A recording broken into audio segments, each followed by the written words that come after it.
Welcome to Otakus and Geeks.com. Justin here, back with a brand new series, The Women of Anime. And I wanted to do this particular series because I have so many female friends. I have family members, cousins, people that text me who are anime curious and they want to get into anime, but they want to watch anime that has some really good female centric stories or some really good female characters. Because unfortunately, for some people, anime still has that stigma of sexualization, fan service. So I wanted to do this not only to celebrate the women of anime, not necessarily the women creators. I will probably be doing a video with that probably for season two. The women behind these characters, the women that create some of these shows, I'll probably do that for season two.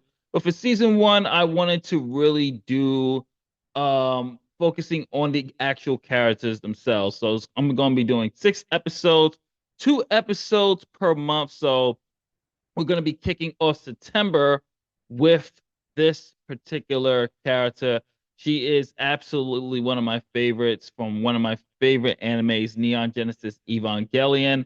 And it is no other than Misato Katsuragi. Yes, I know the women of this particular show are so complex. Every single one of them, Misato, Rei, Asuka, we have Ritsuko. They all have some complex development with them. I wanted to do Masato because Masato, for me, I feel she's complex. She's not probably more complex than Rei or Asuka, but there's something about Masato that I really love so much. She's my favorite character of the show besides Shinji Ikari. So I really wanted to do this. So let's get it started with episode one of The Women of Anime with Misato Katsuragi. Neon Genesis Evangelion is one of my favorite animes of all time. And it's not just because it has some really great action, compelling characters. It's the psyche within these characters that we get to explore, intertwining themes such as trauma and human relationships. Misato Katsuragi is one of those standout characters.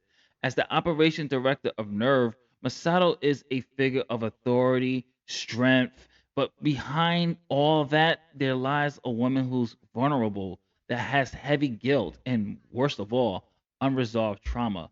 In this video, we are going to be containing spoilers from Neon Genesis Evangelion and the character Misato Katsuragi. So if you are not one for spoilers, this might not be the one for you. And if you never watched the show, seriously, what are you doing here? Get off of YouTube or get off our website and go watch Neon Genesis Evangelion and see why it's one of the greatest animes ever made. You have been warned. Now, for the rest of us who have seen one of the greatest animes ever made, let us talk about Masato Katsuragi. A little brief background on Masato in her childhood. She had a bad childhood. There was an event called the Second Impact, which I'm not going to tell you what it is because you should have watched the anime. And what happens with the Second Impact, unfortunately, is that Masato's father sacrifices his life to save hers. This actually leaves her physically scarred, emotionally scarred, and mentally scarred as well. This has a heavy effect on Masato, instilling a deep seated fear of abandonment and not only having this kind of complication view relationship with her father, but hell, complication relationship with men in general, which we'll explore a little bit down the line. She has this fear of abandonment, and there's moments in here in the show where she really has trouble processing overwhelming emotions. So she does things to use as a coping mechanism.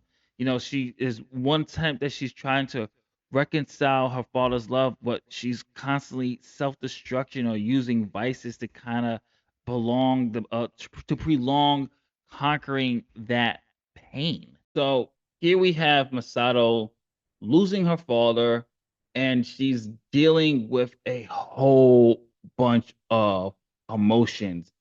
Her father sacrifices himself to save her.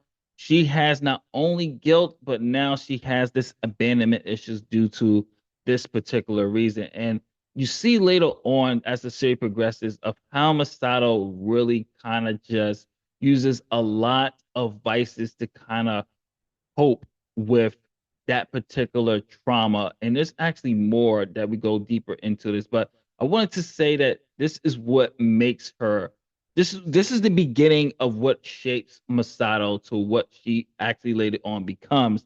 And we see this in a lot of our women characters too. There is a lot of trauma. There's things that they usually have to overcome. And usually with a lot of the women of anime, especially in this particular series, at least these six women that I've chosen, trauma and loss is going to be a central theme with these women that we're choosing and how they have overcome or how they dealt with loss and trauma. Now, I am no psychologist and I am definitely no analyst when it comes to the human behavior or anything else like that. But one thing I do know, one thing for sure about Masato is that there's two people when it comes to Masato. I'm not talking about any personality disorder. I'm just talking about there's two personas.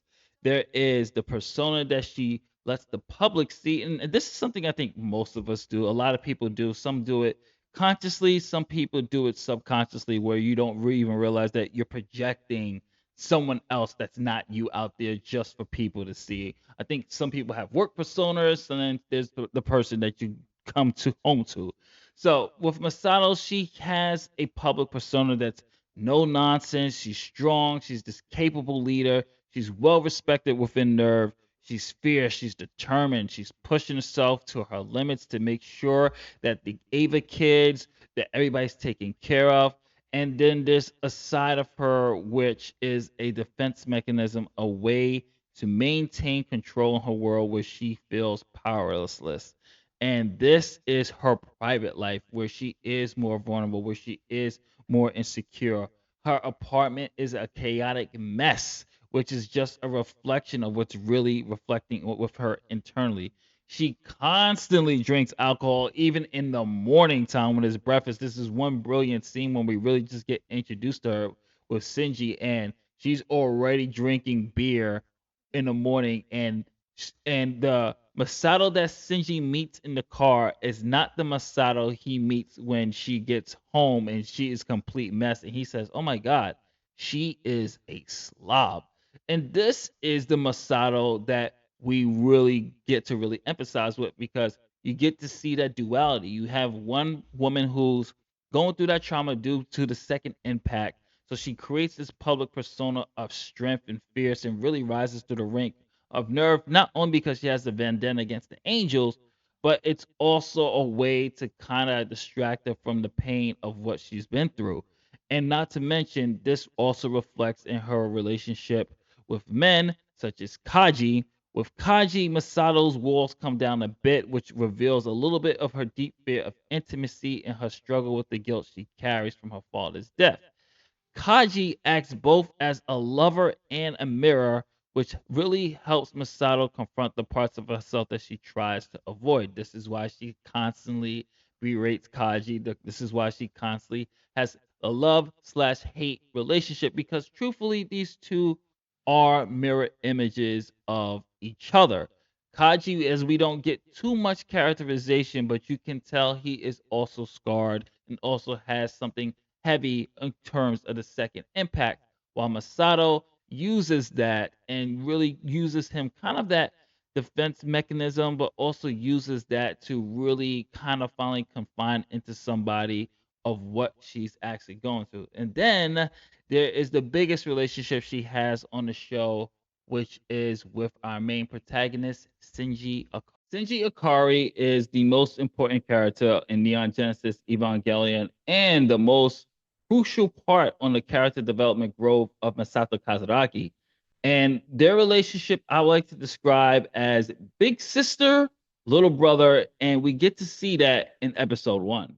Misato and Shinji's relationship, as I stated before, is kind of like this big sister, little brother, maternal role that Misato takes upon herself when she realizes that Shinji and Shinji's father, Gendo, do not get along. She sees someone who is also not getting that support from their father. She kind of sees herself a little bit within Shinji. Here's someone else who does not have a really good relationship with their dad. So she takes it upon herself to make sure that she's the one that's going to be taking care of Shinji. However, things are complicated because, as we know, Misato has a lot of trauma, a lot of insecurities, and you can't put someone like Misato in care of a child, especially like a child who's Shinji, who is dealing with similar problems and similar traumas. Misato constantly projects her desire for redemption and validation onto Shinji, hoping by guiding him she can make up for what she perceives as her own failures. At the same time, Misato's interactions with Shinji always reveals her own vulnerability. She sees parts of herself in Shinji. She sees the same fear of rejection. She sees the struggle with self worth. This connection is where the bond really grows. They bonding through trauma. Yet Misato's attempts to shield Shinji from the harsh realities of the world ultimately show her own limitations on the matter. She wants to protect Shinji, but she's not equipped to do it. But she also knows she can't save Shinji from his own internal pain because Shinji is piling Ava mainly to appease and get the love and approval that he's never gotten from his father, in doing it so he can kind of find his own self worth. Shinji is the anchor for Masato when it comes to her character development and growth. Now we have established that she sees herself within him, and that way she kind of wants to right the wrongs that she feels that has taken place in her life through Shinji. And when you're projecting something like that onto somebody, relationships are going to get a little bit rocky. And there's scenes in this anime here where things are not always the best, since she runs away because of the pressure of running Ava and the pressure from Masato, the pressure from his father. But there is one key moment, my favorite scene throughout this entire series. It's been memed to death for some reason. I don't know why people do it on YouTube, because honestly, I think it's disrespectful to mess up the scene, but it's the death of Masato's lover, Kaji. And when she hears Haji's last words to her, it breaks her. And one of the most key developments in here for me was not just Masato, it's Shinji. And what Shinji says, especially in the English dub, don't remember it word for word, but there was something about what he said. He said, in the end, there was nothing I can do for Masato. I was only just a child. And that for me put everything in perspective, is that as much as she is trying to save Shinji and live through Shinji and really kind of right the wrongs that she feels in her life through Shinji, at the end of the day, Shinji was just a child. So he didn't have he wasn't equipped to comfort Misato as Kaji would have, or Ritsuku, or hell, even Gendo if he was actually had some type of emotion. But what really made that work for me was that particular scene. And then we get to see how Masato grows professionally through NERV. Working for NERV will be stressful for anybody, especially with Gendo as your damn boss. So Masato basically, when Kaji dies, it's a whole new game. Everything comes out to bear, and she has to face it now. But not to mention adding more frequent attacks from the angels. NERV is hiding things from her, so she's really trying to uncover the truth of NERV. Shinji, Asuka, and Rei are all going through their own personal demons. That weight of responsibility, combined with ethical and moral dilemmas that she's facing, really takes a toll on her mental and emotional well-being. However, her determination really helps her through. In the final episodes of Neon Genesis and the film End of Evangelion, Masato reaches a tragic point. However, her fierce determination to protect Shinji and ensure the success of NERV's mission is where she shines. She really gets sort of closure when it comes to her father and kind of rises as both a warrior and a wounded soul who fought tirelessly, but still deep down can't escape the pain that defined her life. Masato, depending on which version you're watching when it comes to Evangelion, she can be triumphant or she can be this wounded soul that technically still hasn't really recovered from her trauma, but just basically at the end learns to live with it day to day. And I think that's what most of us try to do is just try to get by and try to live with whatever event that really kind of shaped us and defined us as human beings. Misato is a character that embodies those central themes of Neon Genesis Evangelion. The search for meaning in a chaotic world, the struggle with personal demons, and that complex relationship that she has with such people as Shinji, her father, and hell, even Gendo. Her duality of strength and also being wounded and being fragile is reflection of those balances between a public persona and a private life, which you might see hell at your job. We all have that coworker that we might know that's just putting on a front. As we always say here, and the saying goes, you never know who is crying at home, you never know who's crying in the dark, and you never know what someone is going through. Throughout this, however, Masato explores the impact of trauma and on the human psyche in ways on which people can cope with their past by trying to forge a new future. That's why she was so determined to defeat the Avas and so determined to make sure Shinji gets the love and care that he truthfully deserves and he needed. And this was something that really progressed and grew Misato Kazaraki as a person. Through helping others, she really was able to face some of her traumas. Her journey is a constant conflict between duty and desire, strength and vulnerability, love and pain. But in the end, Masato is a deeply human character. This is someone who really, despite her flaws and mistakes, remains relatable to this day and compelling. And that's why I had to make her number one for this Women of Anime series. Her story is a reminder that the complexities of the human condition, making one of the most rememberable, excuse me, impact characters in the whole show and hell in of all of anime. Masato Kazaraki, a toast to you, my dear. You are one of the best. And this has been episode one of the Women of Anime. What did you think of Masato Kazaraki? Have you ever watched Neon Genesis Evangelion? You really should. Please, for the love of God, go watch the show right now if you didn't listen to me earlier.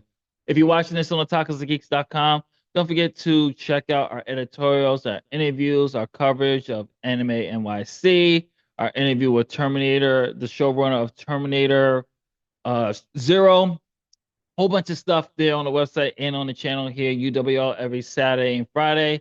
And don't forget to like, share, subscribe, hit that notification bell. Helps out the channel. I'll be back in 2 weeks with episode 2 of the Women of Anime. We will be, by the way, if you want to see who the women are going to be featured, just rewind this back and look at the quick 10-second intro. You'll see all the characters in that particular order. So we'll be back in 2 weeks with the Women of Anime episode 2. Peace, love, and happiness. And of course, folks, later days.